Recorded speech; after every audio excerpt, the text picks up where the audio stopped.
aprender o qué es lo que se espera que podamos aprender. Lo que primero van a ser conceptos fundamentales de los procesos administrativos o del proceso administrativo, para ser más exacta. Segundo, va a ser el flujo de trabajo y la gestión documentaria en las entidades públicas. Vamos a ver también qué tipo de documentos y la importancia que los tipos de documentos y la importancia y su importancia en la administración pública. Vamos a ver también las normativas y procedimientos para la tramitación de documentos en el contexto gubernamental. Aspectos importantes que todo asistente administrativo que elabore la gestión pública necesita y tiene que dominar. Y vamos a empezar primero por algún concepto fundamental de ¿qué es o qué son los procesos administrativos? ¿No? Vamos a arrancar por ese lado y empezamos a mencionar, ¿no? ¿Qué es un proceso administrativo? Para eso primero vamos a determinar o vamos a conceptualizar primero qué es un proceso. Todavía no el proceso administrativo, sino simplemente qué es un proceso. No, a ver, de repente algún coleguita me podría indicar qué es un proceso en sus propias palabras, en lo que ustedes creen que es, en sus propias palabras. Yo les pregunto, ¿qué es un proceso? Vamos, en sus propias palabras, lo que ustedes crean. Recuerden que acá no hay no hay respuestas incorrectas. A ver, vamos, coleguitas, me responden, ¿qué es un proceso? A ver, vamos, me responden, somos un montón de personas en la sala, así que tenemos que tener una sesión participativa. Así por ahí veo alguna manito levantada. Natalia, ¿desea participar? Sí, claro. Un proceso sería un conjunto de pasos a seguir para lograr un objetivo. Perfecto. Pasos a seguir, un conjunto de pasos a seguir. El desarrollo de una actividad, nos dice Edgar. Perfecto. Estamos perfecto. Por ahí, a ver, alguien más que se anime a dar su propio concepto, porque de concepto en concepto vamos a ir llegando a qué es el proceso, ¿no? ¿Qué es básicamente el proceso? Nosotros podemos conocer dentro de trámites documentarios, acciones, todo lo que se tenga que hacer, todo empieza por una entrada. Acciones secuenciales, muy bien. Todo empieza por una entrada, ¿no? La entrada es cuando, por ejemplo, tenemos una tarea pendiente, tenemos una solicitud, tenemos un objetivo, tenemos una meta, tenemos un requerimiento. Esa es una entrada, ¿no? ¿Y qué tenemos que hacer con estas entradas? Tenemos que convertirlas en salidas. Cuando convertimos algo en una salida es porque estamos dando una resolución a eso, ¿no? Supongamos, yo les digo a ustedes, por favor, quiero que me informen sobre lo que han aprendido. No quiero que me hagan un informe de lo que han aprendido en la sesión pasada. Perfecto. Yo, al hacerles la solicitud de que quiero que me hagan el informe, les estoy dando una entrada. Ustedes, ¿cuál será su salida? Darme el informe de lo que han aprendido, ¿no? Pero para que llegar a esa salida tenemos que hacer, como ustedes lo han dicho, un conjunto de actividades, ¿no? Pasos a seguir, acciones secuenciales, y esas actividades, esos pasos, esas acciones, eso es el proceso. Entonces, ahora si definimos a manera ya compleja, global, ¿qué es el proceso? El proceso son los pasos, tareas, actividades, acciones que se realizan para convertir una entrada en una salida. Hasta ahí ya tenemos claro qué es un proceso. Y si ahora nos vamos a ver qué es el proceso administrativo, nos dice que son el conjunto de funciones que se realizan de forma secuencial, ¿ok? Cuando hablamos de forma secuencial nos referimos una tras otra, tras otra, tras otra. Y que su propósito es ayudar a la empresa a hacer una mejor gestión y uso de sus recursos, alcanzar sus objetivos de forma más eficiente, y que el proceso va a estar conformado por las 4 fases. Es decir, ahorita vemos las 4 fases. Es decir, el proceso nos va a ayudar a optimizar, no solamente convertir nuestras entradas en salidas, sino también a que los recursos que nosotros tenemos ya sea el recurso humano, recurso financiero, bienes, inventarios, materias primas, que todo eso es lo que todos son los recursos que nosotros contamos, optimicemos su trabajo, saquemos el mayor provecho de ellos, ¿no? ¿Y cuáles son estas fases del proceso administrativo? ¿Ok? Son 4 fases. Una es la planeación, otra fase o la planificación, otra fase es la organización, ahí que no se nota mucho la dirección y el control. Son las 4 fases que tenemos dentro de un proceso administrativo y vamos a desarrollar cada una de ellas para ver qué son o qué significan, ¿no? Pero antes de poder desarrollar cada una de ellas, vamos a darnos un panorama general, ¿no? De las características de estos procesos administrativos, de estos pasos que acabamos de mencionar, ¿no? Y nos dice que es utilizado por las empresas para la correcta administración y utilización de sus recursos. ¿Ok? ¿Qué quiere decir eso? Lo que les mencionaba hace un momento, ¿no? Que aplicando un adecuado proceso administrativo, yo voy a poder sacar al máximo el provecho de los recursos con los que yo cuento. También nos dice que sirve para organizar procedimientos, cumplir metas y objetivos. Y es que al ser actividades secuenciales, me ponen un orden y con ese orden me asegura que yo voy a poder llegar de manera adecuada a la meta, al objetivo que estamos buscando. También nos dice que debe estar alineado a los objetivos de la empresa y que busca ser aplicado de manera efectiva y simple, ¿no? Y acá vemos qué significa eficiencia y eficacia, porque efectivo viene de eficacia, ¿no? Eficiencia es cuando yo realizo un trabajo de la mejor manera y la eficacia es cuando yo llego al objetivo, cuando yo alcanzo la meta. Entonces me dice que se tiene que estar aplicado para alcanzar la meta y estos pasos tienen que ser en realidad simples, ¿no? Para llegar a una meta, a mí no me sirve de nada complicarme en el camino. Es como que vamos a poner un ejemplo. Es como que yo quiero llegar de un lado al otro y hay todo un camino. Y en el camino tengo obstáculos, tengo piedras. ¿Qué es lo que me dice? El proceso administrativo me va a ayudar a que yo despeje esas piedras del camino para poder llegar a otro lado.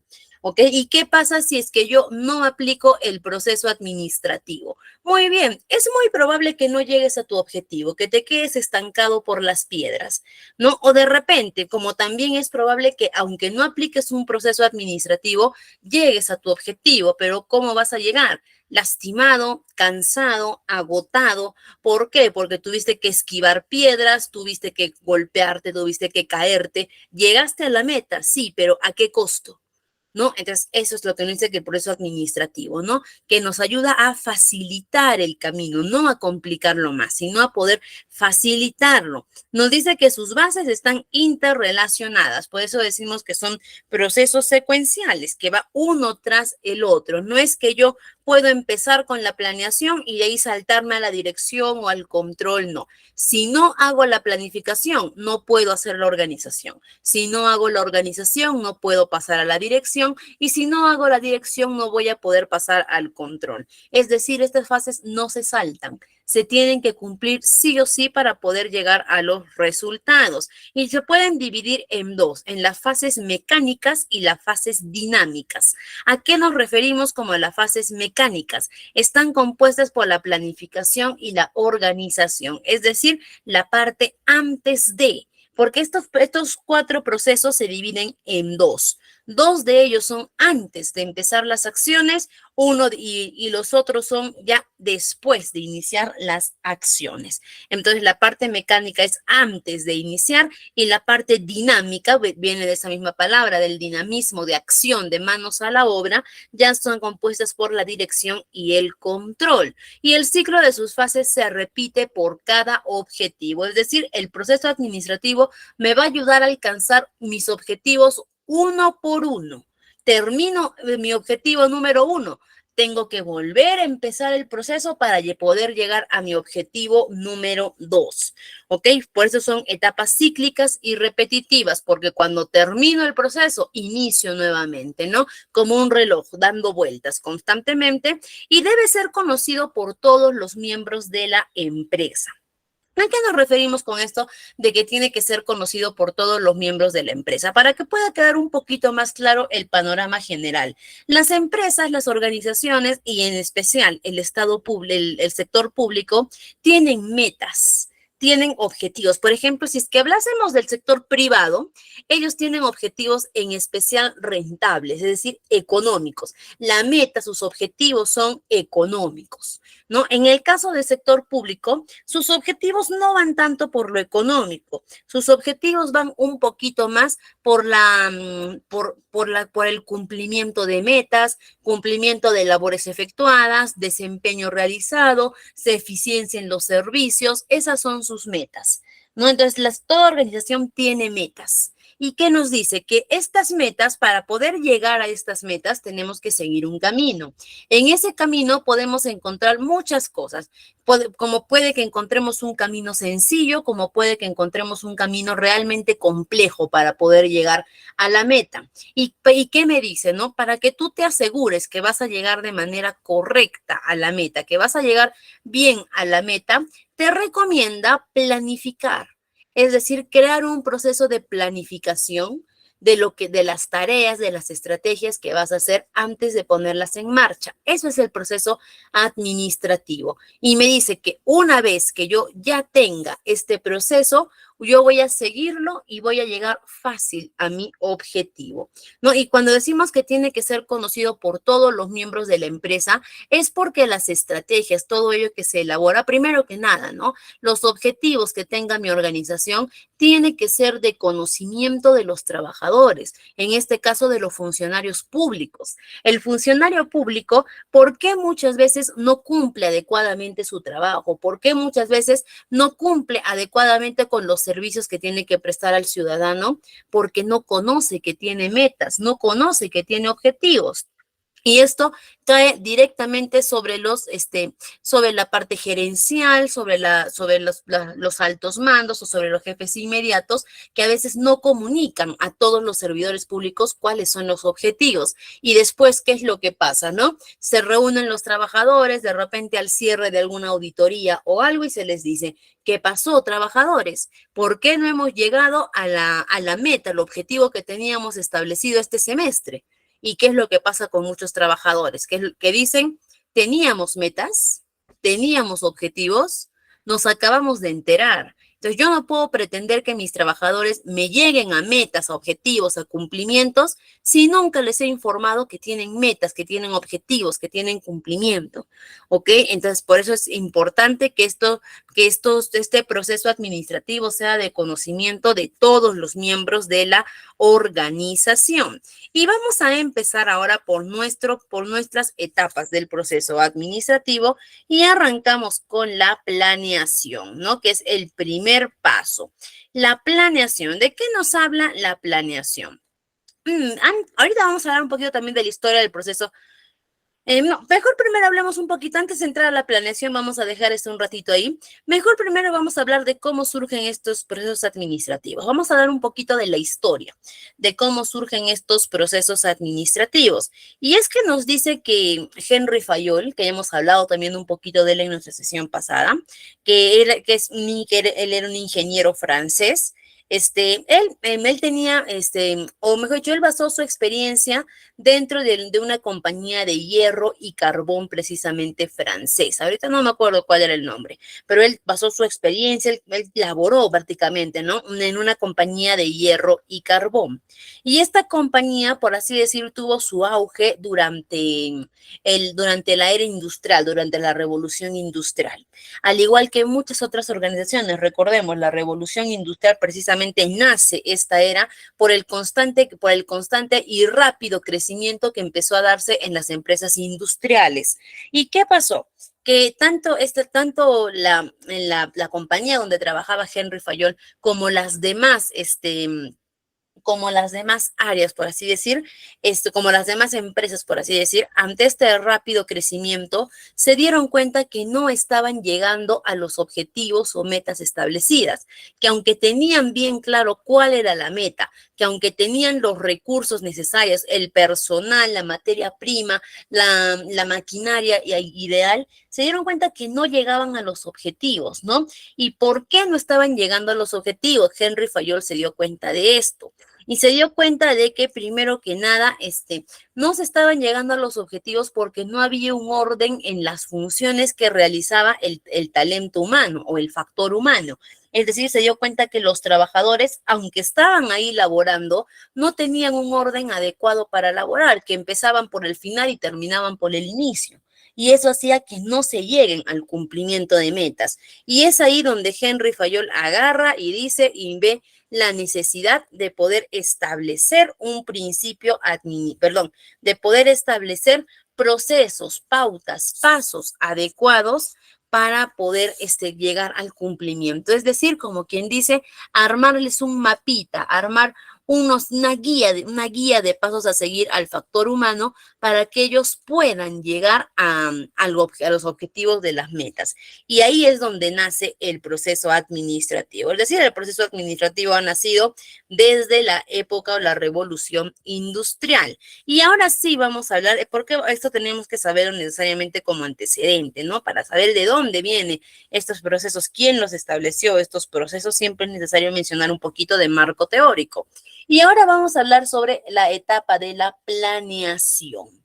¿Qué es la planeación? ¿No? Primero ya sabemos que es la primera etapa que debe ejercer, pero la planeación, su mismo nombre lo dice, ¿no? Planear, ¿no? Planear que nos ayuda ¿a qué? Para planear, es decir, quiero ver qué es lo que quiero llegar, qué es lo que quiero hacer. En esta etapa de la planeación tenemos diferentes, por así decir, puntos importantes. Uno de ellos es primero establecer el objetivo. ¿Qué es lo que quiero lograr? ¿Qué es lo que quiero hacer? ¿No? En la etapa de la planeación, yo primero tengo que establecer cuál es mi objetivo, cuál es mi meta, cuál es mi finalidad, ¿no? Y también nos dice que en esta etapa, ¿no? También vamos a ver, va a estar relacionado lo que es también un análisis de la organización en la que estamos, ¿no? Ahora, y para eso, primero, nos habla de que tenemos que definir los objetivos, determinar cuál es la situación actual en la que se encuentra nuestra organización, ¿no? Los objetivos podemos tenerlos todos claros. Yo, por ejemplo, de repente tengo una empresa que recién está iniciando y digo, quiero llegar a generar 3 millones de ventas este mes. ¿Ok? Entonces, mi objetivo puede ser ese, pero está muy lejos de lo que la realidad de mi empresa puede lograr. Por eso primero tengo que establecer cuál es la realidad de mi empresa. También en la etapa de planeación nos invita a poder identificar eventos, hechos, circunstancias que podrían ocurrir dentro de mi organización y beneficiar o afectar a mi organización. Y acá yo les pregunto, coleguitas, si yo quiero ver en una organización cuáles son sus fortalezas, sus debilidades, en sus fortalezas, sus debilidades, sus oportunidades, ¿no? Y sus amenazas. ¿Qué matriz puedo utilizar para ver eso de mi empresa? Si es que quiero ver las fortalezas internas o externas de mi empresa, ¿qué matriz puedo utilizar? Perfecto, ustedes ya lo saben, el FODA, ¿no? Me dice que en esa etapa de la planeación tengo que elaborar un FODA de mi organización. El FODA, ¿qué significa? Fortalezas, oportunidades, debilidades y amenazas. Que el FODA es una matriz que nosotros hacemos para poder ver, para hacer un análisis tanto interno como externo de mi empresa. Por ejemplo, mis fortalezas y mis debilidades son internas de mi organización. ¿Cuáles son mis puntos fuertes? ¿Cuáles son mis puntos débiles? Y mis oportunidades y amenazas son factores externos que también pueden influir en mi organización. Oportunidades, ¿cuáles son circunstancias externas que puedo aprovechar? Y amenazas, ¿cuáles son los riesgos externos que me pueden afectar, ¿no? Acá también dentro de la planeación tengo que hacer este análisis FODA, elegir una forma de resolver también estos eventuales problemas que puedo tener, y aquí es donde básicamente yo voy a implementar, voy a crear una estrategia para llegar a mi objetivo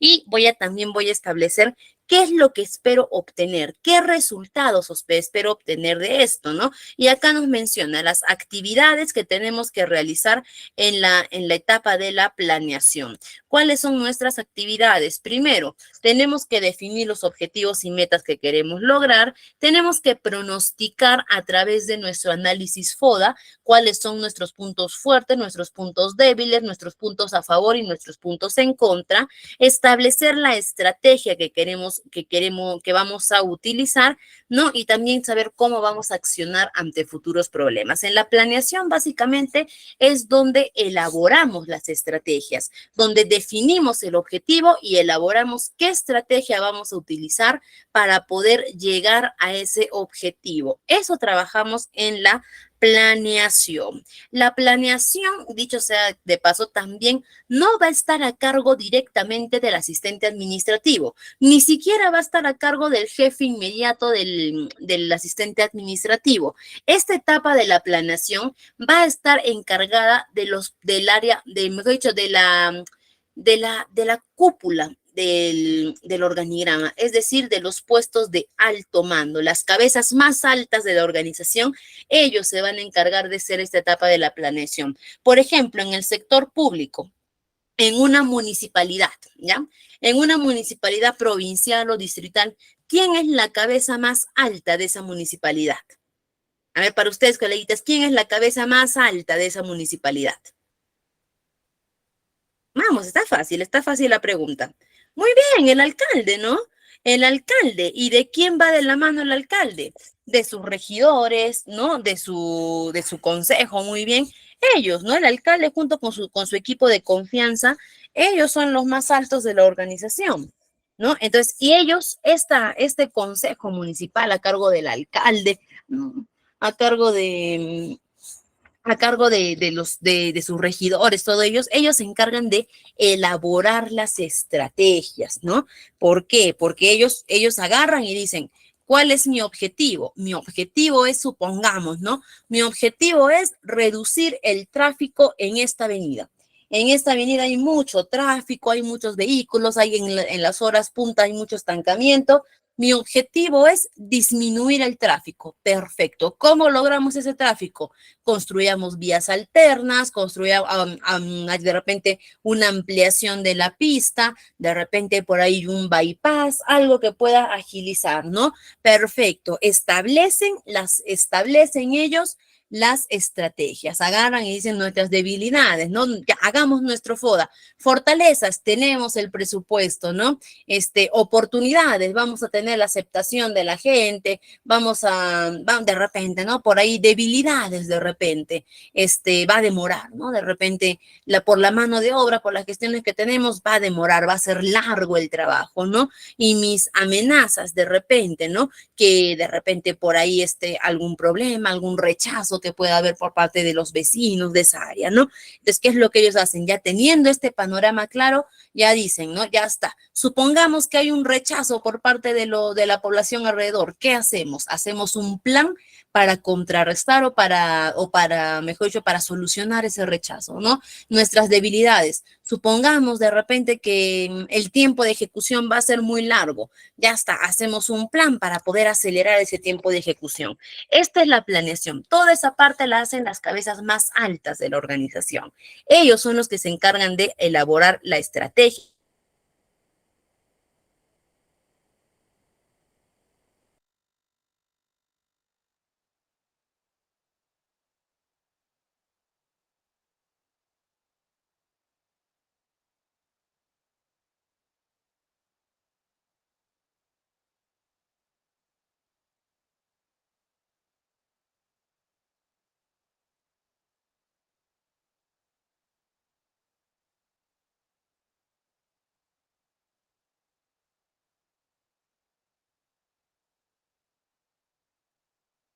altas de la organización, sino de los que le siguen. ¿Y quiénes son en este caso los que les pueden seguir? Los jefes de área, supervisores de área, subgerentes, incluso también de repente hasta gerentes, ¿no? Si es que hay cabezas más altas que el gerente, ¿no? Pero ya directamente de esta área, sobre todo de la organización, se encargan lo que son los jefes, supervisores, directores, de cada área, ellos se encargan. ¿Por qué? Porque ellos agarran y a través de la planeación reciben la estrategia, reciben la planeación de la tarea, listo. ¿Qué es lo que ahora ellos se tienen que encargar? De distribuir tareas, ¿no? Supongamos, seguimos en este mismo ejemplo. Seguimos en este ejemplo de que somos la municipalidad y vamos a solucionar el tráfico de una vía, de una avenida muy conglomerada, vamos a solucionar ese tráfico. Ya está. Ahora, ¿cuál es mi estrategia? Mi estrategia va a ser construir un bypass. Voy a construir un bypass para poder agilizar dos vías, ¿no? Una vía de tráfico lento y otra vía rápida. Ya está. ¿Qué es lo que ahora yo, como alto mando, ya tengo la estrategia, ya tengo listo la ejecución? Perfecto. ¿Qué hago con este plan? Destino este plan a las diferentes áreas. Por ejemplo, va a llegar al área de recursos humanos. ¿De qué se encargará el área de recursos humanos? Ya está. Este es el plan. Vamos a hacer una construcción de una vía. Tengo que disponer al personal o tendré que buscar al personal adecuado para poder elaborar esta vía. Área de recursos humanos de esta planificación va a encargar, o el jefe de recursos humanos de esta planificación va a encargarse de decir de repente por ahí a sus trabajadores, hagan reclutamiento y selección, hagan contratación, busquen a los trabajadores adecuados, les designo a mis trabajadores las funciones. De repente el área de finanzas, el jefe de finanzas recibe la estrategia, recibe la planificación. Vamos a construir una pista, perfecto. Yo como finanzas, ¿qué me voy a encargar? Presupuesto.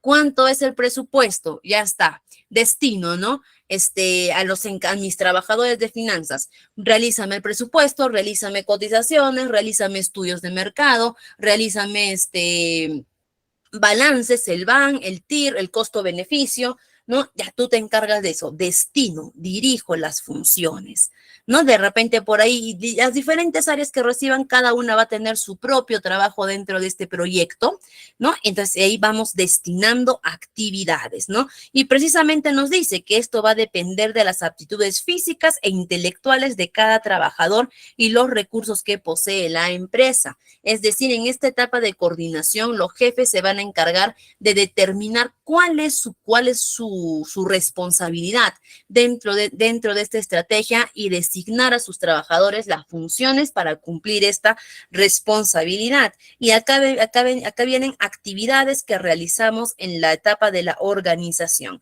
La selección de nuestro personal, como lo mencioné hace un momento, quiénes son los que van a ejecutar, quiénes son los que van a realizar la tarea designada, subdividir las tareas en unidades operativas. Cuando les he mencionado de que tengo la estrategia y la parte del personal la dirijo a recursos humanos, la parte de finanzas la parte económica la dirijo a finanzas, la parte de repente de inventarios, de insumos, de repente la dirijo a logística.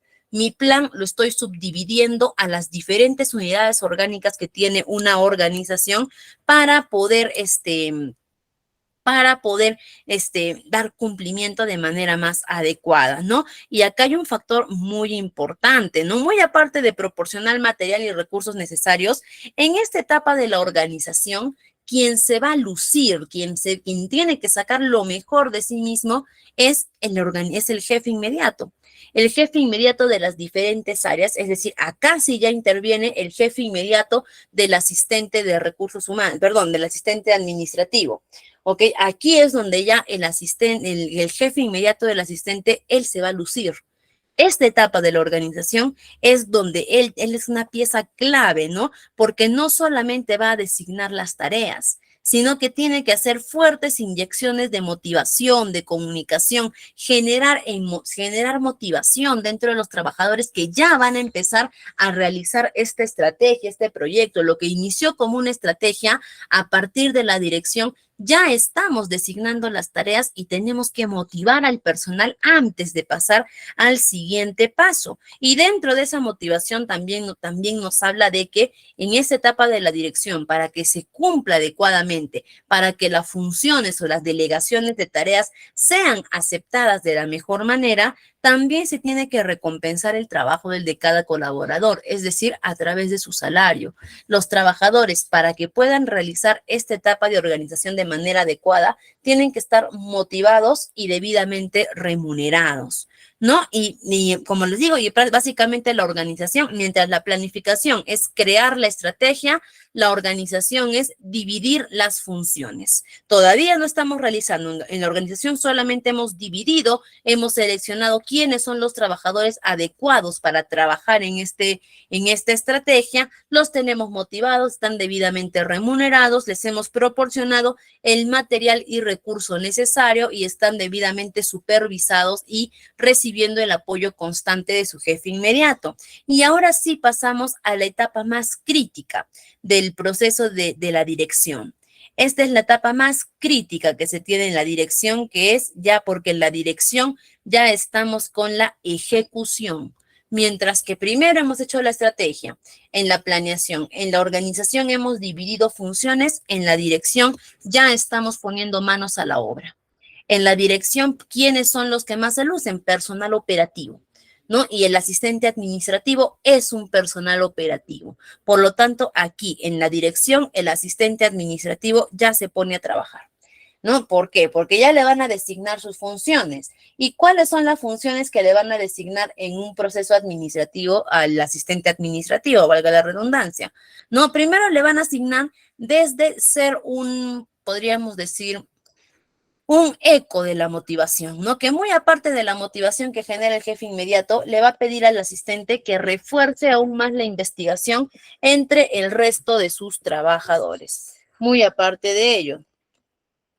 Después de ello, también va a pedir que apoye con la comunicación fluida. Y es que en esta etapa de la dirección es muy importante la existencia de una comunicación fluida entre las áreas, entre las unidades orgánicas que están realizando este proceso. Les pongo un ejemplo muy sencillo, ¿no? Miren, justo aprovechando que estamos cerca por Navidad para que vean cómo puede afectar la falta de comunicación en un proceso. Supongamos que es una panificadora y digo, bueno, por esta época, por esta etapa navideña, quiero sacar 300 panetones. Quiero vender 300 panetones en esta época navideña. Perfecto. Yo de repente, como cabeza de la organización, establecí mi objetivo. Quiero vender 300 panetones. Creo mi estrategia, ¿no? Voy a utilizar esto de presupuesto, voy a utilizar una buena gestión de marketing, ¿no? Y voy a vender mis panetones. Ya está. ¿Qué es lo que agarro? Yo agarro y digo, listo, ya está mi etapa de la planeación. Me voy a mi etapa de la organización. Divido las tareas en las unidades orgánicas. Al área de producción les diré, encárguense de elaborar los panetones. Ustedes manos a la obra. Ustedes van a ser los que van a cocinar, los que van a hacer estos panetones. Al área de finanzas le diré, o al área de contable le diré, sácame el presupuesto, costo-beneficio de los panetones que voy a elaborar. ¿Cuál es mi presupuesto? ¿Cuánto presupuesto necesito para los 300 panetones? ¿Cuánto voy a vender cada uno? ¿Cuál va a ser mi margen de ganancia? Área logística, te encargas de eso. ¿No? A mi área de marketing, les diré, ¿no? Seguimos con la misma estrategia, todos están trabajando con el mismo objetivo, llegar a los 300 panetones, ¿no? El área de marketing, les diré, voy a hacer 300 panetones, necesito que se vendan, necesito que me hagan publicidad, necesito que se haga marketing adecuado, ¿no? Que quiero ver la promoción de mis panetones por todo lado para poder venderlo más rápido. Perfecto, marketing se pone a trabajar en ello. Entonces, hasta ahí, tengo tres unidades orgánicas que están trabajando en el mismo objetivo, vender mis 300 panetones, elaborar, sacar mis 300 panetones. ¿Por qué es importante la comunicación entre estas tres áreas? ¿Qué pasa si de repente el área de finanzas agarra y dice, ¿sabes qué? ¿Sabes qué, Vania? Mira, hemos visto la inversión que tú has puesto, hemos sacado el costo, el beneficio, hemos evaluado todo ello y Vania, no te va a convenir hacer 300 panetones. ¿Ok? No, Vania. Si tú haces los 300 panetones, va a ser mucho tu gasto operativo, va a ser mucho tu costo de inversión y va a ser poco tu margen de ganancia y es muy probable que no vendas. ¿Ok? Así que, Vania, ¿sabes qué? Reduzcamos la cantidad, saquemos 100 panetones. Yo puedo decir, bueno, perfecto, que sean 100 panetones. Ya está. una de mis unidades saben que son 100 panetones. ¿Qué pasa si es que yo no le digo, si es que no hay una comunicación adecuada y no le digo al área operativa que ya no hay que hacer 300 panetones, sino que hay que hacer solo 100 panetones? ¿Qué pasaría con esta organización? A ver, uy, ¿se escucha? ¿No se escucha? A ver, ¿qué pasó, coleguitas? ¿Me escuchan? Uy, recién veo esto. Ah, ya, ya. ¿Se escucha? Ahora sí, ya está. Entonces les pregunto, coleguitas, ¿qué pasaría si es que yo no comunico a mi área operativa que, que tengo que sacar, que ya no van a ser 300 la cantidad, sino 100 panetones? ¿Qué pasaría con esta organización?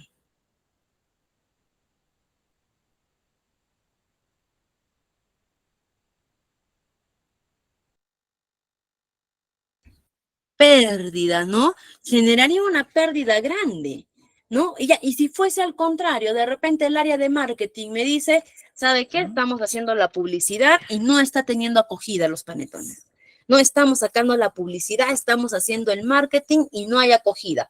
Le recomendamos reducir la cantidad. Y yo no con marketing, o simplemente marketing se da cuenta de eso, que no hay acogida, que no hay una publicidad, que por más que ellos hacen esfuerzo en la publicidad, no tiene acogida mi producto.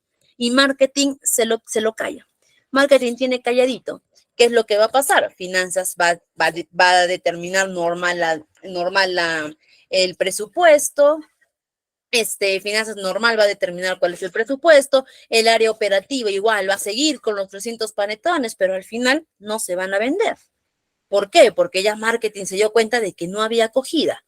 Entonces, basta que no haya una comunicación fluida para que todo mi proceso se caiga. No, no importa que mi estrategia sea muy buena, todo, si es que no hay una comunicación entre las áreas involucradas, mi proceso se va a caer. Entonces, por eso es importante acá ay, creo que me he pasado el control, ya está. Por eso es importante acá la actividad que tiene el asistente en el área en el que se encuentre. No importa que el asistente esté en el área de finanzas, recursos humanos, en el área operativa, no importa. Pero el asistente en el área donde se encuentra tiene que ser el portavoz de cómo va el avance en su trabajo.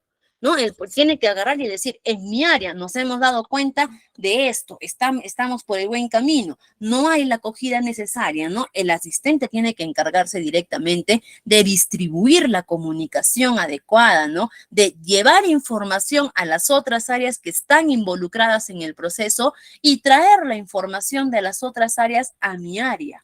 No, acá para lograr el éxito en una planeación, bajo hecho, en un proceso administrativo, es que todas las áreas trabajen en conjuntos, cada una desde su propia actividad, pero todas en conjunto para poder llegar al resultado, ¿no? En la etapa de dirección, por eso decimos que es la más crítica, porque el mínimo error o el mínimo descuido o de repente también la mínima infracción pueden traer abajo toda una planeación, organización. Y después de que ya termina esta área de la dirección, que ya termina el momento más crítico del proceso, pasamos al momento más crucial del proceso, que es el control. El control lo dice que debe ser ejercida con profesionalidad y de forma transparente. El control básicamente va a ser, ¿hemos logrado el resultado que queríamos o no? El control es la comparación que hacemos con la planificación. En la planificación nos hemos establecido a qué queremos llegar, qué es lo que estamos buscando, perfecto, ¿no? Y en el control vamos a ver si verdaderamente hemos llegado, ¿no? Si verdaderamente hemos cumplido el propósito. Si regresamos a este ejemplo de la pista, ¿no? Que hemos construido. Una vez que termina toda la ejecución, hay que ver si es que verdaderamente hemos tenido resultado con el objetivo. ¿Qué pasa si a pesar de que hemos hecho el bypass, hemos habilitado la vía rápida, hemos habilitado una vía de tránsito más lento y el tráfico sigue igual? ¿Qué quiere decir? No se logró. ¿Y qué se hace en ese caso? Hay que hacer las acciones de corrección, ver por qué no se logró, buscar dónde fue el error. De repente el error fue desde la planificación, de repente la ejecución no era como se esperaba. de repente la designación de tareas, pero hay que aplicar las acciones correctivas y básicamente el control es evaluar los resultados. ¿Quién se encarga del control? Ya hemos establecido, ¿no? De la planificación se encargan las cabezas más altas, de la coordinación, los jefes superiores de cada unidad orgánica, de la dirección, el personal operativo y de la dirección. Lo ideal es formar un comité de evaluación integrado por las diversas áreas, integrado por representantes desde las cabezas más altas hasta los jefes inmediatos y hasta el área operativa, para que ellos puedan dar una opinión. Por eso dice profesional y de forma transparente sobre qué es lo que hemos obtenido, si es que hemos llegado al resultado que estábamos esperando, ¿no? Y poder corregir los puntos. Y esto básicamente, coleguitas, es lo que es un proceso administrativo, ¿no? Poder trabajar en orden, de manera secuencial, cada proyecto que tengamos. Y en el sector público es muy importante que se apliquen estos procesos administrativos, ¿no? De hecho, es toda una planificación que se tiene que hacer porque todavía el sector privado todavía tiene, como quien dice, cierta independización, ¿no? O cierta privacidad para poder hacer sus propios procesos. En el sector público no hay privacidad. El sector público es de todos y por lo tanto no puede haber este campo, no puede haber este espacio a la experimentación, a la improvisación, no puede haber eso. ¿No? Porque si el sector público decide improvisar, decide hacer las cosas por intuición y salen mal, no se va a afectar la organización directamente, sino que se van a afectar los ciudadanos. Nosotros somos los que nos vamos a afectar. ¿No? Un claro ejemplo, una empresa privada, la de los panetones, por ejemplo, ¿no? Que hemos puesto, la de esta empresa de los panetones, si falla en su proceso, si falla en su dirección, falla en su ejecución, y al final se le quedaron los panetones, no pudo venderlos, no pudo, no obtuvo ganancias, directamente la perjudicada va a ser la empresa. La empresa directamente se va a perjudicar. ¿No? ¿Por qué? Porque era su dinero, era su inversión y por lo tanto es su pérdida. Pero si en este caso, este otro ejemplo que hemos puesto, ¿no? De la construcción de una vía, si al momento de elaborar una nueva vía generaron más tráfico, generaron más caos, hubo pérdida de áreas verdes, es una obra mal ejecutada, una obra que no tiene objetivos o una obra que en vez de mejorar ha empeorado, ¿quiénes son los perjudicados? ¿La municipalidad o directamente los ciudadanos que hacemos uso de ese servicio? Directamente los ciudadanos. Es por eso que en el sector público no se puede dar espacio, no se puede dar campo a la improvisación, al error, a la corrección. Por lo tanto, este proceso administrativo es clave y es básico en la aplicación de cualquier proyecto en el sector público. No solamente hablamos de obras civiles, todo eso, no. Cualquier proyecto, trabajo en una universidad pública y quiero hacer de repente una implementación para los alumnos. Primero tengo que hacer mi proceso para ver si es que va a tener buen puerto. ¿No? Y ahora sí, coleguitas, vamos a continuar todavía hablando sobre esto.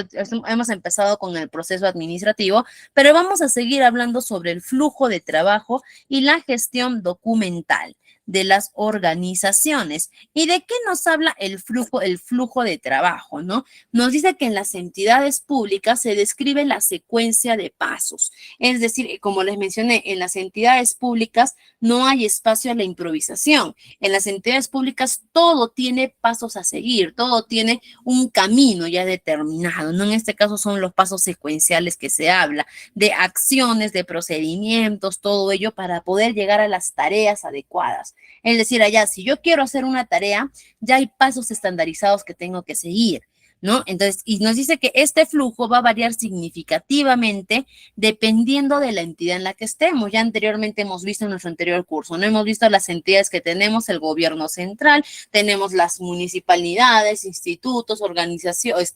universidades, entidades de fiscalización, tenemos todas ellas, ¿no? Y acá vamos a ver algunos elementos clave para un flujo de trabajo adecuado en las entidades públicas, que van primero desde la recepción o solicitudes de documentos, lo que les explicaba hace un momento, que son las entradas, ¿no? ¿A qué se refiere con las entradas? Que este proceso comienza con la recepción, con la petición, con algo, un requerimiento que se pueda tener, ¿no?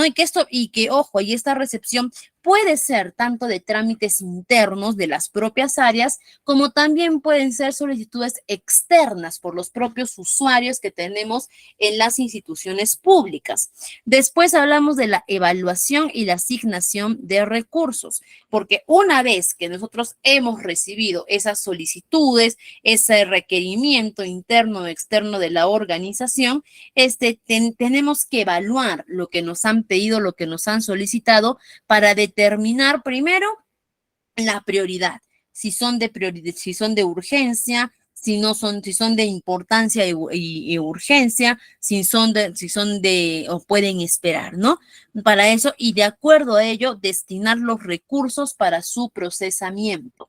Es decir, recursos que puede ser desde el recurso humano, recurso financiero, algún informe o algo, pero primero tengo que evaluar su naturaleza. Cuando hablo de su naturaleza, me refiero hacia qué área va destinado. ¿No? En el sector público pueden ir hasta atención al ciudadano, hasta catastro, hasta relaciones públicas, recursos humanos, gerencia general. Puede ir a cualquiera de estas áreas, determinar cuál es la prioridad de entrega que tienen y destinar los recursos. Después tenemos lo que son las rutas y las aprobaciones. No, nos dice que los documentos pueden necesitar ser dirigidos a diferentes departamentos o personas para que se revisen, se puedan aprobar algunos pasos y dar seguimiento a estos, ¿no? Y estas rutas claras son claves. ¿A qué nos referimos entonces con las rutas? Me refiero a que cuando un documento interno o externo de la organización ingresa a una entidad pública, no es que simplemente este documento va a ingresar de frente al área que tiene que tratarlo, no. Este documento tiene una ruta, tiene un camino que seguir hasta llegar al área, ¿no? Si yo les pongo nuevamente un ejemplo, tengo vecinos bulliciosos. Ok, mis vecinos son fiesteros, son bulliciosos, ya también están ya irrumpiendo lo que es la tranquilidad pública todos los días y digo, necesito hablar con el alcalde. Quiero ir con el alcalde porque ya he llamado a serenazgo muchas veces, he hecho muchas gestiones y no puedo. Necesito hablar con el alcalde. ¿Qué hago? Digo, voy a la municipalidad y de frente me paso a hablar con el alcalde. No, me van a decir, presente una solicitud para hablar con el alcalde y el motivo. Ya está. Voy, presento mi solicitud y ¿qué va a pasar con esta solicitud? Primero, esta solicitud, una vez que ingresa en la primera bolita, la recepción de documentos, ¿no? Van a ver, primero, una vez que ingresa, ya va a pasar de frente al paso 2, que es la evaluación y asignación. Van a evaluar a ver qué dice mi documento y quién se tiene que hacer cargo. De repente yo he puesto, quiero hablar con el alcalde, pero cuando lean mi documento van a decir, ya, el alcalde no se encarga de esto se encarga de repente, atención al ciudadano. ¿No? Entonces, mi documento, ¿cuál va a ser su ruta hasta ese momento? Su ruta va a ser, ingresa por mesa de partes. De mesa de partes va a pasar a lo que es evaluación en atención al ciudadano. Y atención al ciudadano va a destinar a qué área le va a corresponder. De repente, atención al ciudadano, después de revisar, de repente designa, vas con el alcalde, vas con seguridad municipal, vas de repente no lo sé, con gerencia municipal, pero ellos me van a destinar. Esa es la ruta que hasta el momento sigue. No es que donde yo quiero ir, mi documento llega, no. Se evalúa y se le arma un caminito, se le arma una ruta a mi documento para que llegue a donde tiene que llegar para poder dar su salida. Vamos a quedarnos ahí. Mi documento se le arma una ruta. Una vez que mi documento llega a la oficina que se va a encargar de solucionar mi problema, empieza lo que es el procesamiento y la ejecución. ¿Qué quiere decir? Que una vez que llega mi documento, empiezan a darle el tratamiento, empiezan a evaluar, empiezan a ejecutar acciones, empiezan de repente a crear estrategias. Acá empieza, por ejemplo, la planeación. ¿No? En esta parte del procesamiento y ejecución se dan las etapas de planeación, organización y dirección dentro de esta fase. ¿no? Se dan estas etapas en las que en las que van a crear la estrategia, van a destinar recursos, van a destinar actividades y van a empezar a trabajar.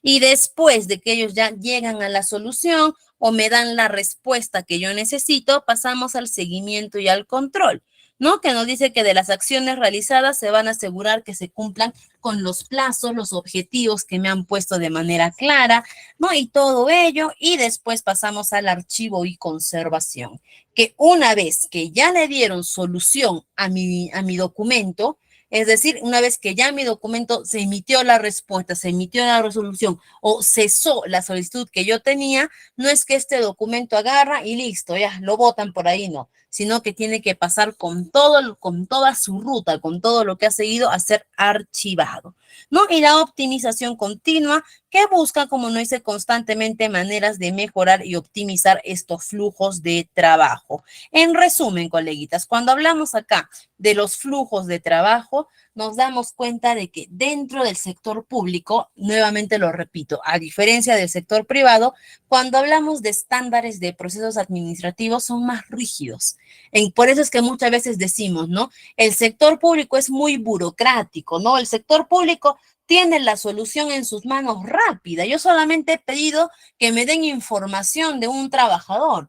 Tan fácil que es que llegue este documento a recursos humanos y me den la información. Sí, es fácil, sería mucho más rápido, pero nuevamente repetimos algo, que el sector público no es privado. El sector público es de todos. Entonces, ellos tienen que seguir estas fases, estos procesos, estos flujos que hacen que haya menos alcance al error. Porque si el sector público comete un error, no se perjudica la empresa, se perjudican los ciudadanos. Es por ello que ellos tienen estos procesos estandarizados. La burocracia que se da en el sector público no es porque los trabajadores quieren que haya burocracia, no es porque a los trabajadores les guste, ¿no? Que el documento se pasee por todas las áreas, sino que son procesos que ellos ya tienen estandarizados, pero también vamos a reconocer algo, que muchas veces los trabajadores les llega el documento a su oficina y se demoran una eternidad para derivarlo a otra área. Ahí es donde se genera la burocracia. Cuando me llega un documento y yo lo puedo derivar de manera rápida para que ese documento termine su trámite rápido, ¿no?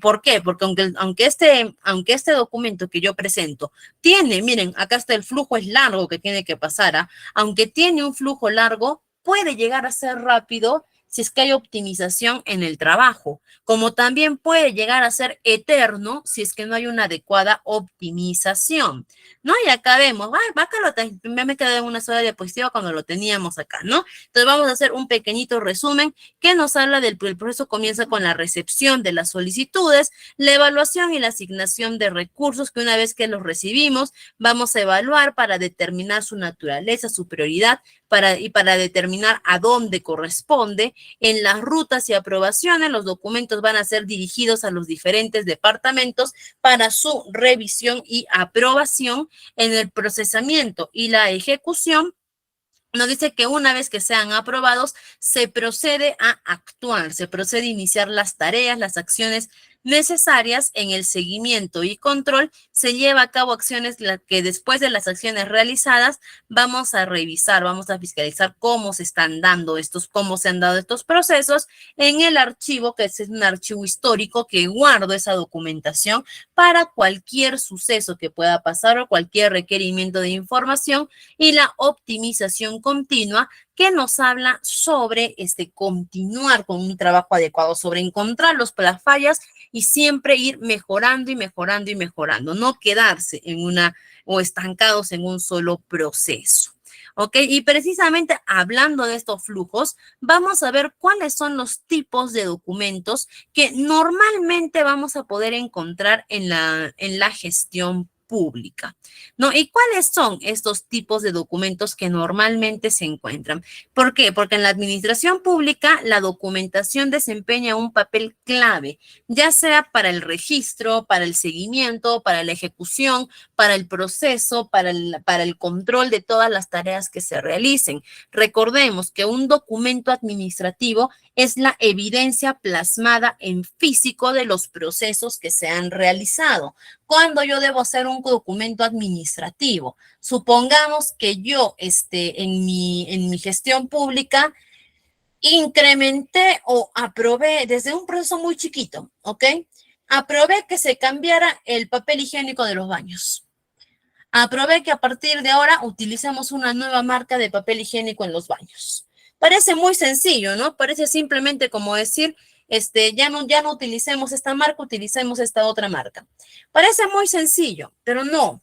¿Por qué? Porque hasta esa mínima decisión yo tengo que plasmarla en un documento, porque de repente en algún momento me llega una auditoría, estamos poniendo un ejemplo bastante absurdo, ¿no? Pero de repente en algún momento me llega una auditoría y la auditoría dice, ¿han cambiado de papel higiénico? Sí, sí hemos cambiado, ya no estamos utilizando esta marca, estamos usando otra marca. Ah, perfecto. ¿Me pueden mostrar el documento donde ustedes designan que esta es la nueva marca para utilizar?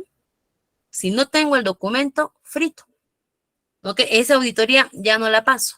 La auditoría de gestión es eso. Muchas veces cuando pensamos en auditoría, se nos viene a la cabeza auditorías financieras, ¿no? De ver cuánta plata hay, falta plata, no hay plata, ¿no? O cómo podemos arreglar con la plata. Cuando hablamos de auditoría, muchas veces se nos viene eso. Pero también existen las auditorías documentales, que básicamente es eso, que una auditoría entra y revisa todos los procesos que ha hecho la organización y agarra y dice, ya está, estos son los procesos que se han realizado, por favor, los documentos. ¿No? Y esa es la auditoría documentaria, ¿no? Y nos dice que algunos tipos de documentación, no son todos, ojo, pero son algunos y de los más comunes que podemos encontrar son de repente, primero los documentos normativos. Quiero ver primero si es que, ay, colegas, yo hago el material y yo misma me olvido a veces qué tenemos en el material. A ver, quiero ver primero si es que tenemos, así las tenemos desarrolladas una por una. ¿Ok? Los documentos normativos.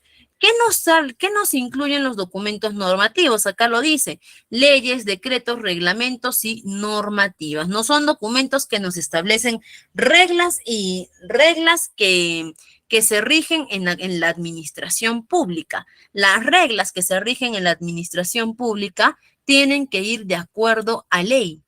¿Ok? Es muy diferente al sector privado. En el sector privado yo tengo mi empresa, yo soy dueño de mi empresa y yo puedo hacer mi reglamento interno. Y en mi reglamento interno yo puedo aprobar como puedo prohibir determinadas acciones, determinadas cosas, porque es mi empresa, porque yo decido, ¿no? Sin embargo, ojo, también el reglamento interno de una empresa también tiene que ir de la mano también con la normativa, con la ley del sector público. No significa que yo simplemente, como es mi propia empresa, yo quiero que mis trabajadores laboren 12 horas diarias sin pago adicional, ¿no? Y dispongo eso, no, tampoco significa eso. Pero al ser mi empresa, yo puedo disponer ciertas reglas que la normativa o la legislación no necesariamente las tienen estipuladas. A diferencia del sector público. En el sector público, si yo quiero establecer una regla, si yo quiero establecer una directriz, si yo quiero establecer determinado tipo de conducta, esta regla tiene que estar avalada por una ley. Es por eso que los documentos normativos nos hablan de eso, ¿no? Nos hablan de leyes, reglas, directrices que se ejercen de acuerdo a ley, ¿no? También tenemos los documentos administrativos, que nos dice que son utilizados para gestionar el funcionamiento interno, como las actas, los memorándum, los informes, las solicitudes, los oficios, las cartas, todo tipo de comunicación interna que utilicemos dentro de las organizaciones.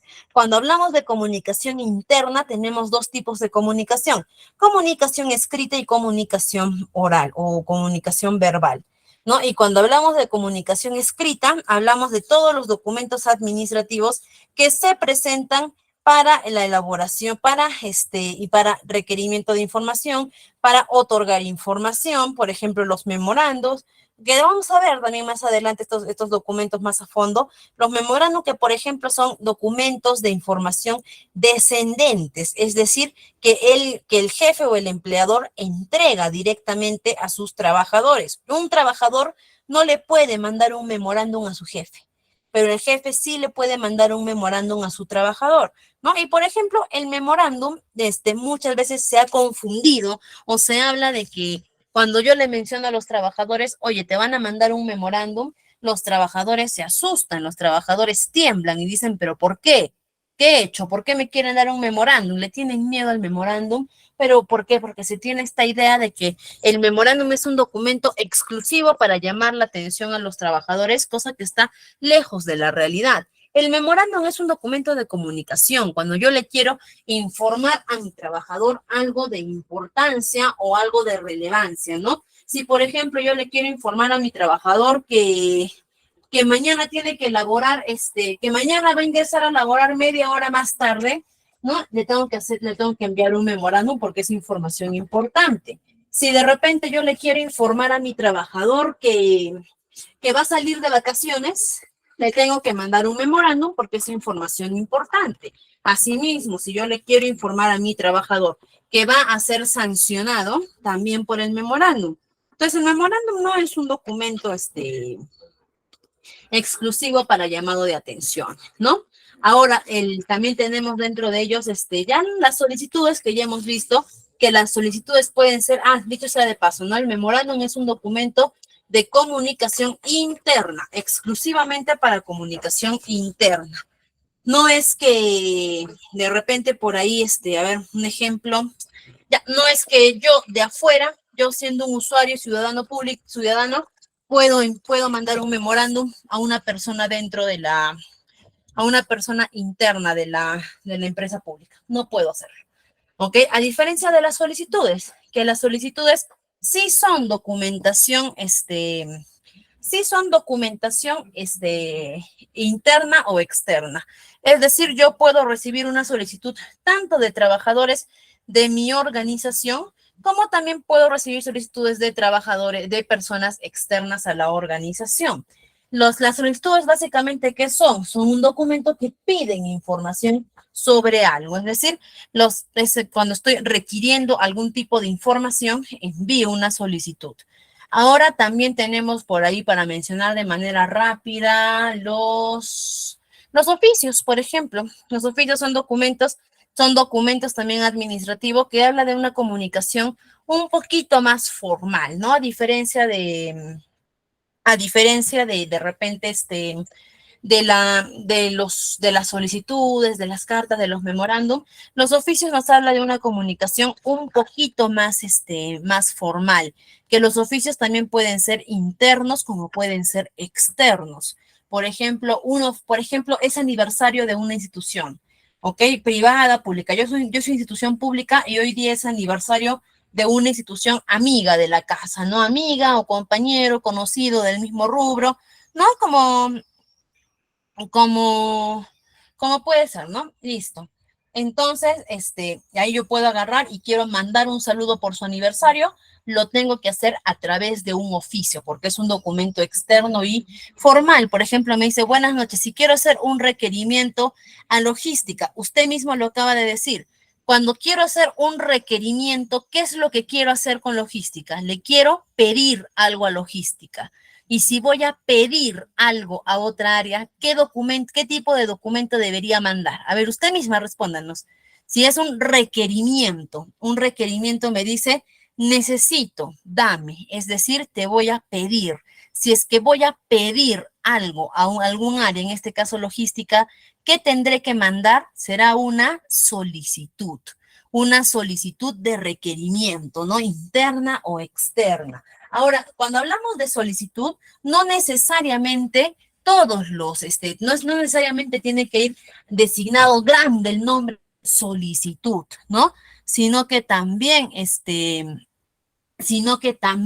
se determinan los oficios se determinan los documentos por el contenido que puedan tener, ¿no? También se puede utilizar, por ejemplo, un oficio.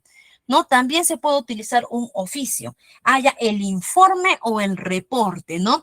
El informe o el reporte son las respuestas que yo doy a estos oficios, a estos requerimientos, a estas solicitudes. Ahí el informe o el reporte son las respuestas que yo doy, ¿no? Por ejemplo, el jefe inmediato, sin necesidad de mandarme un documento, me dice, por favor, hazme el cuadre mensual del mes. Y yo voy a hacer un informe del cuadre mensual del mes. ¿Qué es lo que estoy haciendo? Estoy respondiendo a la solicitud que me hizo mi jefe inmediato. El informe es dar respuesta ante las solicitudes, ¿no? Para eso utilizan los informes o los reportes, ¿no? Y dentro de la entidad pública, también existe la documentación circular. ¿Por qué? Porque así como esta documentación puede ir dirigida a una sola persona, también existe lo que es la comunicación circular, que es cuando un mismo documento va a ir dirigido a varias oficinas, a varias áreas o a varias personas, ¿no? También tenemos estos documentos circulares, pero básicamente que nos habla de que todos estos documentos, ¿qué es lo que buscan transmitir? Información. Todos los documentos administrativos lo que están buscando es poder transmitir información adecuada. También tenemos los documentos de gestión. Los documentos de gestión que comprenden planes estratégicos, por ejemplo, en nuestra etapa de planeación, ¿no? Planeamiento, al elaborar nuestro trámite, nuestra estrategia que vamos a trabajar es un documento de gestión. Informes de rendimiento, evaluaciones, y nos dice que son cruciales para el seguimiento y la evaluación del desempeño tanto de los trabajadores como de la entidad pública en general, ¿no? De hecho, la entidad pública, a diferencia de la entidad privada trabaja para sí misma, sus resultados son para sí mismos, ¿no? Pero la entidad pública tiene que hacer una rendición de cuentas porque precisamente es pública, es de todos. Entonces tiene que hacer una rendición y para eso aplica sus documentos de gestión y sus documentos de transparencia. Sus documentos de transparencia, como acá lo menciona, informes financieros, divulgación de gastos públicos y los datos abiertos, ¿no? Y que son necesarios ¿para qué? Para ver la transparencia y la rendición de cuentas.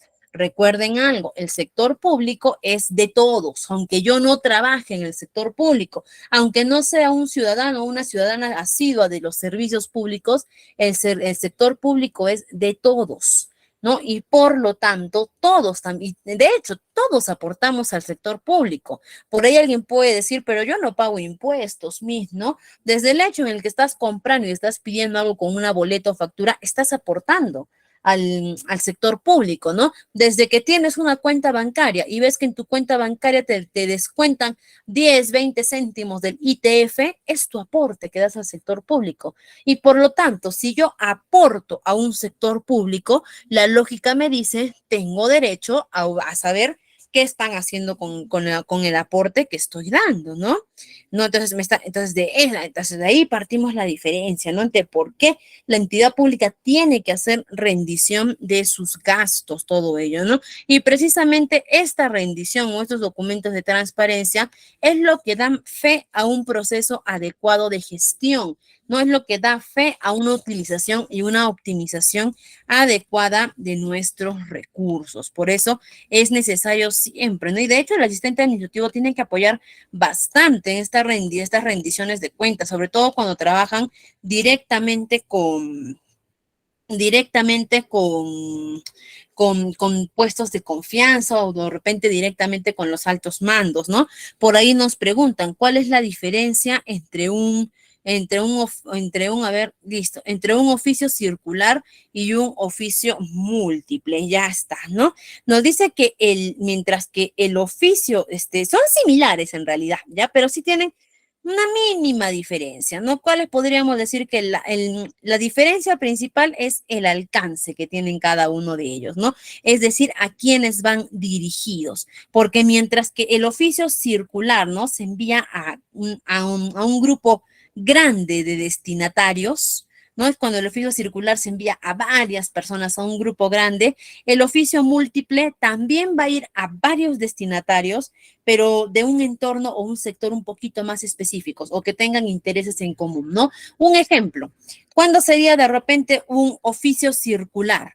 Cuando yo voy a enviar información a toda la empresa. ¿Ok? Yo voy a enviar a toda la empresa o a gran parte de la institución pública un oficio circular de que, supongamos, en el sector público, voy a enviar a todos los CAS que de repente ya toca hacer su renovación de adendas. ¿Ok? Entonces envío a todos los CAS el mismo oficio con la misma información circular a todos los CAS, un grupo grande de trabajadores. ¿Y cuándo es un oficio múltiple? Cuando de repente yo soy alcalde, supongamos, y digo, por favor, a los jefes o a los gerentes de cada área hay que enviarles este oficio. Misma información, pero ya no es un grupo tan grande como los CAS, ¿no? Sino que ya va directamente, únicamente para todos los jefes, la misma información, pero solo para los jefes. Ahí es un oficio múltiple. En realidad, como le digo, es casi, son lo mismo, solamente que el circular va a abarcar a grandes grupos de personas, mientras que el oficio múltiple va a abarcar de repente a solamente un grupo de interesados o un grupo específico de personas, pero en ningún caso los dos son oficios individuales, ¿no? Esa es la diferencia entre ambos. Acá también tenemos los documentos de gestión de personal, que estos son los que más que todo se manejan en las áreas de recursos humanos, ¿no? Como son los contratos, justo lo que mencionaba hace un momento, las adendas, ¿no? ¿Qué es una adenda? Una adenda es la renovación de un contrato, la constante renovación de un contrato. Se le llama adenda, ¿por qué? Porque tengo el contrato de trabajo original, el contrato con el que iniciamos, ya está, pero este contrato tiene una fecha de término.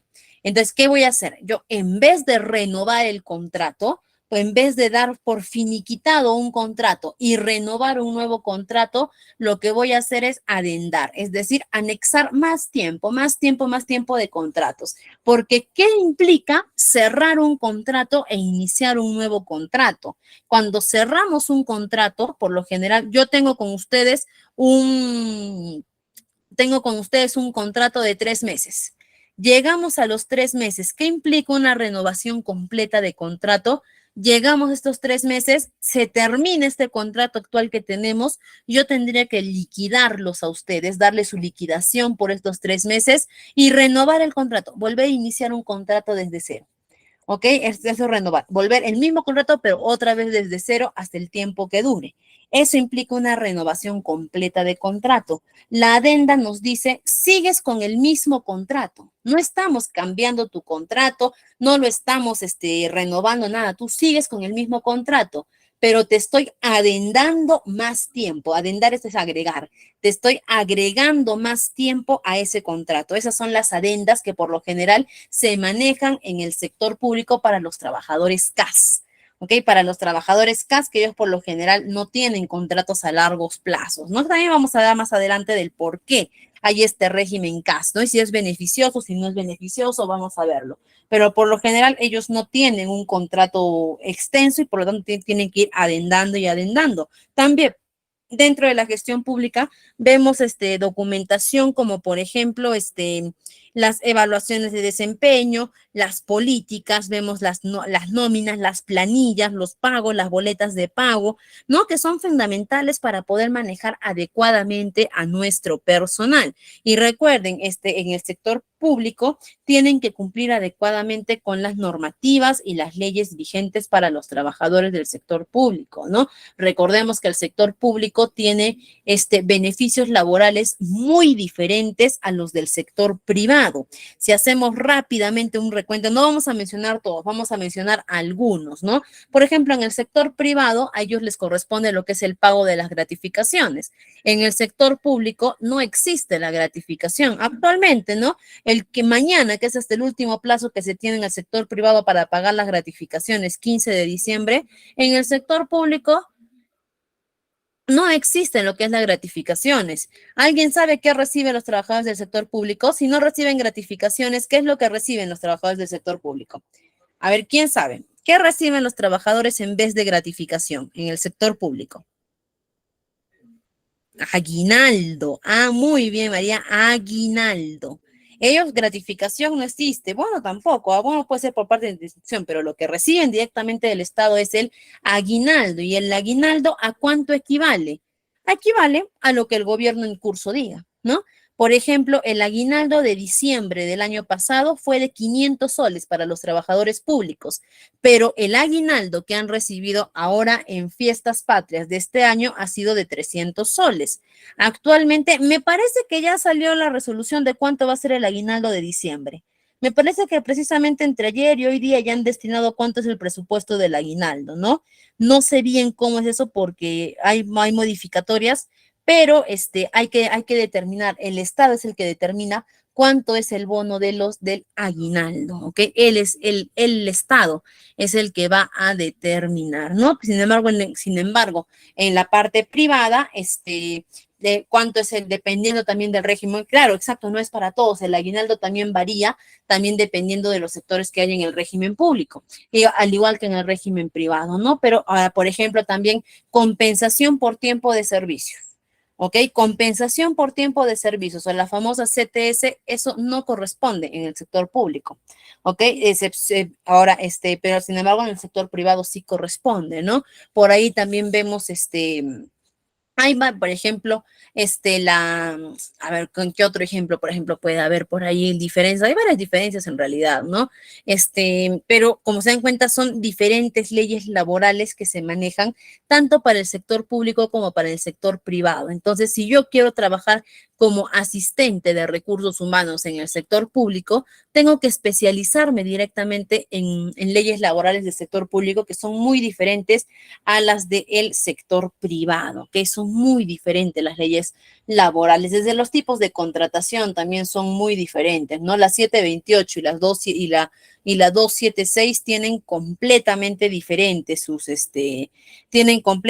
diferentes sus, sus leyes laborales, ¿no? Algunos regímenes, no tal que no se puede hablar del sector público de regímenes, algunos tipos de contratación tienen CTS, algunos, pero no todos, no podemos, no sé, algunos, pero no todos reciben este CTS, ¿no? Y ojo, estamos hablando de contrataciones privadas, porque dentro del Estado, perdón, de contrataciones públicas, porque como mencionamos justo en la sesión pasada, si no me equivoco, o no lo habíamos mencionado con ustedes, creo, pero en el sector público también hay contratación privada.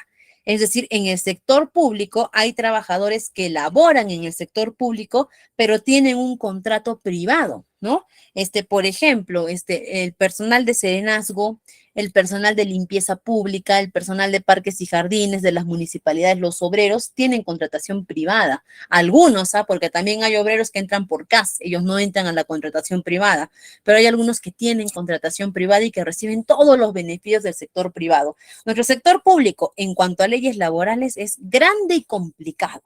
¿Y por qué les digo también complicado? Porque actualmente en nuestra normativa laboral pública o privada necesita una reestructura urgente, necesita una reingeniería urgente porque hay muchos puntos sin interpretar, hay muchos, por así decir, hay muchos puntos al aire que no se pueden aplicar adecuadamente. ¿No? Entonces, por eso nuestra legislación pública y privada en cuanto a legislación laboral necesita una reingeniería total, ¿no? También tenemos los documentos de proyectos, que nos dice que incluyen propuestas, informes, avances, cronogramas, que esto, por ejemplo, de los obreros lo ven más las áreas de fiscalización, de contratación y licitaciones. Las áreas de contratación y licitaciones ven más estos documentos de proyectos porque ellos son los encargados de dar seguimiento a los cumplimientos que se dan. Recuerden también que el sector público también obras, servicios que necesitan, también las terciariza, las trabaja a través de empresas privadas, que le resulta muchas veces más rentable al sector público poder trabajarlo de esa forma, ¿no? También vemos estos tipos de documentos y vamos a ver algunas normativas y procedimientos para la tramitación de documentos en el contexto gubernamental, ¿no? Como siempre, vamos a cerrar nuestra sesión con leyes. En transiciones vamos a tratar de cerrarla siempre con un número de leyes o legislaciones, ¿no? Y es que nos habla de que en un contexto gubernamental la tramitación tiene que estar sujeta bajo normativas y procedimientos. Como les explicaba hace un momento, no es que el sector público le guste complicar los procesos, no es que el sector público, los trabajadores, les guste hacer complicado un proceso para poder sacar información o algo, no, sino que ya hay procesos estandarizados que ellos tienen que respetar. La demora es otra cosa, ¿no? Que hay constante demora en la realización, sí, pero ellos tienen que respetar determinados plazos, ¿no? Y por ejemplo, tenemos la ley del procedimiento administrativo general, que es la ley 27444. No, esa ley nos establece básicamente lo que son las normas generales para un procedimiento administrativo, ¿no? Que se van a aplicar en las entidades, que más o menos nos ve desde cómo se tienen que presentar los documentos, cuáles son los plazos, cuándo tienen que dar las notificaciones, qué recursos administrativos son autorizados para utilizar y cuáles son de transparencia pública también, es decir, qué documentos tienen que tener transparencia pública y vigente. También tenemos lo que es nuestra otra ley, que es la ley del acceso a la información pública, la 27806, que esta ley establece que el derecho a la información es de todos los ciudadanos, de todos los usuarios. Todos tenemos derecho a acceder a la información pública y define determinados procedimientos para poder solicitar y obtener esta información.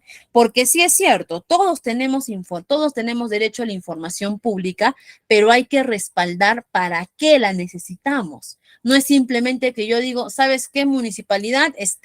Hoy día me he despertado con ganas de investigar, así que dame por favor tus resultados, tus informes económicos del año pasado, ¿no? Por favor, porque he amanecido con ganas de hacer eso. No, sino que la información pública, esta ley nos relata de que todos tenemos derecho, pero también como tenemos el derecho de poder tenerlo, tenemos que tener la justificación para poder tener.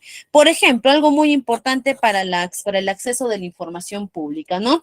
Me dice, por ejemplo, yo estoy postulando en un concurso público CAS, ¿ok? Hay un concurso público CAS y estoy de repente concursando y estoy con otros candidatos y no obtuve el puesto de trabajo. ¿Ok? No llegué a tener el puesto de trabajo, no gané. Y de repente yo estaba muy seguro de que cumplía con los requisitos, cumplía con el perfil, pasé adecuadamente las pruebas, di una buena entrevista y digo, ¿por qué no me han seleccionado, no? Quiero saber, quiero que me den cuál ha sido ¿cuál era? Su criterio de evaluación para ver por qué no he sido seleccionado. ¿No? Ese criterio de evaluación que se tiene en un concurso público, porque el nombre lo dice, es concurso público, ¿ok? Tengo yo derecho a acceder a ello. Yo tengo derecho a saber por qué no fui seleccionado, cuáles son los criterios, en qué fallé y por qué tengo el derecho. Uno, porque es información pública y cuál es mi justificación, por así decir, entre comillas, ¿no?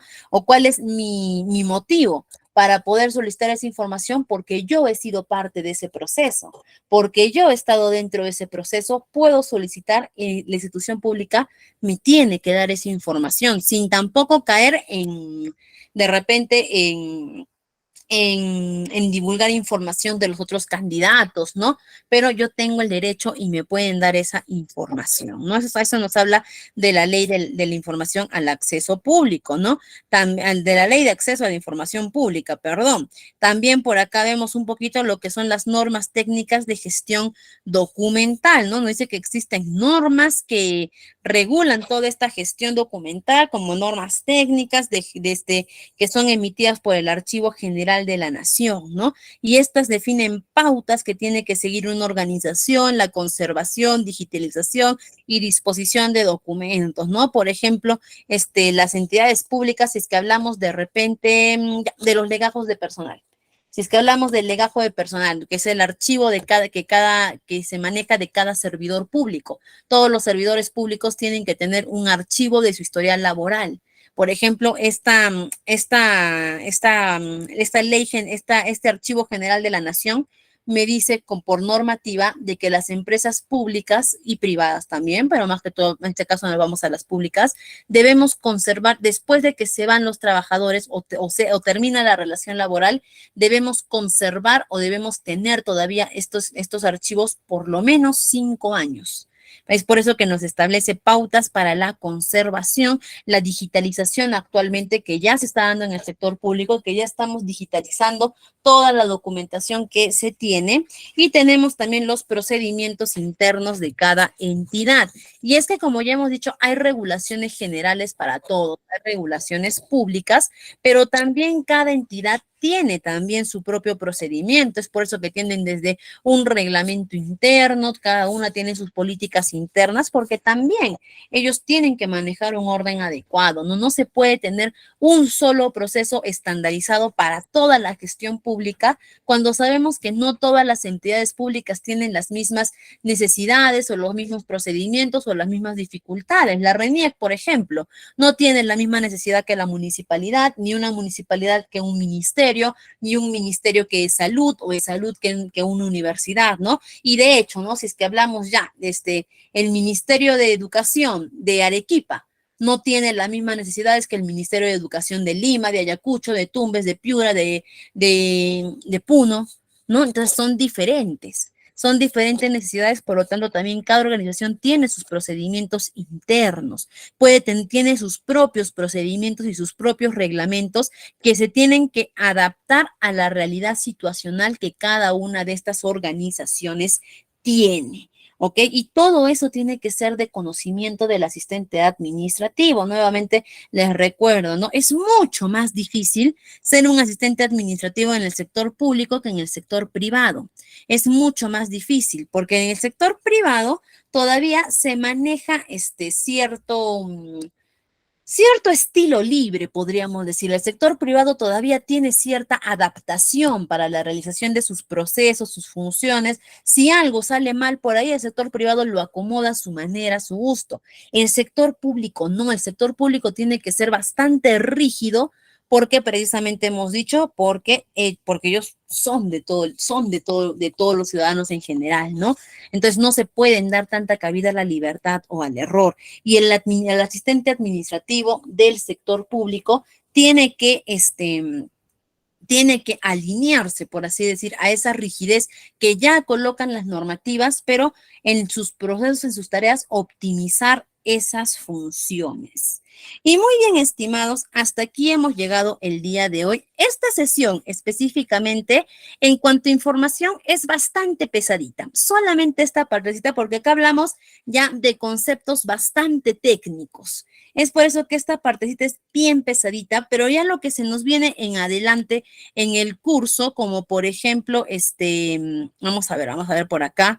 Por ejemplo, ¿qué es lo que se nos viene en el curso? A ver. Se nos viene, por ejemplo, ya lo que es comunicación y atención al ciudadano, ya no es tan técnico, ya ahí vamos a ver diferentes tipos de forma de gestión al ciudadano, vamos a ver habilidades que se tienen que desarrollar, al igual que herramientas informáticas, tecnológicas, también va a variar, ¿no? Una consulta, usted mencionó que al solicitar acceso a la información hay que sustentar el por qué se está haciendo la petición, ¿no? Sin embargo, que todo tiene derecho a solicitar y recibir información a cualquier entidad administrativa, en ningún caso se explica la expresión a causa para el ejercicio de este derecho. No es que se tiene que sustentar el porqué. Nuevamente hemos dicho, todos tienen derecho, pero se tiene que solicitar o se tiene que colocar un porqué para que se dé la priorización de entrega de la información. ¿Ok? Es decir, cuando justo habíamos mencionado eso, ¿no? Cuando hay una entrada, ¿ok? Cuando hay una entrada, ¿qué es lo primero que se hace? Se determina su naturaleza y se establece su priorización, ¿ok? Entonces, para que se pueda dar esa priorización y esa entrega, ¿ok? Se tiene también que tener una causal o un justificante que priorice la entrega de esa información, ¿no? No es sin porque actualmente hay muchas personas que siguen en la cola de recibir información, pero también hay personas que ante la necesidad o la urgencia con determinado justificante se entrega esa información, ¿no? Ahora, eso lo estamos mencionando. Ahora, también cuando precisamente el artículo nos habla de que en ningún caso se exige expresión de causa para el ejercicio de este derecho, también nos habla de cuando nos menciona, no se exige expresión de causa, ¿ok? Nos habla también de que no hay una condición o una coacción para poder entregar esta información. Es decir, que no debe haber impedimentos o no deben, por así decir, colocar trabas, e incluso también nos habla sobre cuando nos habla de la expresión de causa, que tampoco deben, esto está normado más abajo incluso de ese artículo, que nos habla de que cualquier procedimiento dentro del Estado no tiene algún costo a excepción de los procesos ya establecidos. ¿No? Pero de eso nos habla, que simplemente para dar la naturalización y la priorización se tiene que entregar con una causal. Pero yo también puedo solicitar la información, pero para la estabilización de la naturalización es con una causal. ¿Ok? Y muy bien, estimados, nuevamente les mencionaba, esta partita es tediosa, es pesadita esta partecita, pero ya lo que se viene en adelante del curso es mucho más dinámico. Hasta aquí, coleguitas, entonces hemos llegado, ya le he tomado unos minutitos a la mi Rosalinda. Mi Rosalinda, disculpa por estos minutitos, conmigo ha sido todo por el día de hoy, le dejo la sala, es toda